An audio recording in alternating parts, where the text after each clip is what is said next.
Hello बच्चों, let's read this question. The question says which of the following statement is correct and the options are ozone hole is a hole formed in the stratosphere from which ozone oozes out. Ozone hole is a hole formed in the troposphere from which ozone oozes out. Ozone hole is thinning of ozone layer of stratosphere at some places. Ozone hole means vanishing of ozone layer around the earth completely.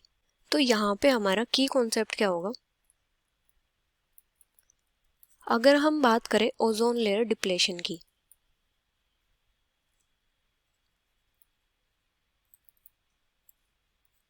तो ozone layer depletion क्या होता है? Gradual thinning of ozone layer जो stratosphere में present होती है.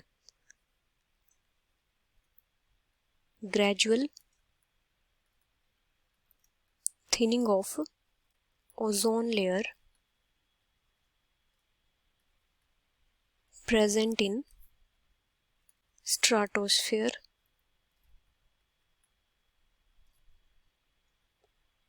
Due to release of chemicals.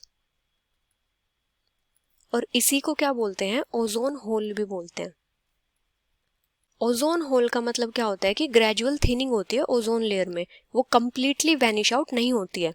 और जो केमिकल्स ओजोन लेयर डिप्लेशन के लिए रिस्पॉन्सिबल होते हैं वो कौन से होते हैं? जैसे क्लोरोफ्लोरोकार्बन्स या फिर जो नाइट्रोजनस कंपाउंड्स होते हैं जैसे निट्रिक ऑक्साइड या नाइट्रोजन डाइऑक्साइड. अभी अगर हम स्टेटमेंट्स देखें तो फर्स्ट स्टेटमेंट क्या है? Ozone hole is a hole formed in the stratosphere from which ozone oozes out. तो ये हमारी इनकरेक्ट होगी क्योंकि होल नहीं होता, वो ग्रेजुअल थिनिंग होती है लेयर में.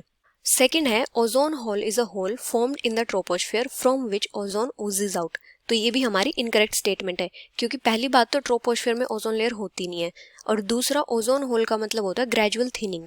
और जो ओजोन होल होता है उसकी वजह से क्या होता है? जो यूवी रेडिएशंस आती हैं सन की, वो अर्थ तक पहुंच जाती हैं. थर्ड है ozone hole is thinning of ozone layer of stratosphere at some place. तो ये स्टेटमेंट हमारी करेक्ट है क्योंकि ओजोन होल का मतलब क्या होता है? ओजोन लेयर की थिनिंग. फोर्थ है ozone whole means vanishing of ozone layer around the earth completely. तो ये स्टेटमेंट हमारी इनकरेक्ट है. तो यहाँ पे करेक्ट स्टेटमेंट कौन सी होगी? Third. So the final answer is ozone hole is thinning of ozone layer of stratosphere at some places, which is option C. Hope you understood it well. Best of luck.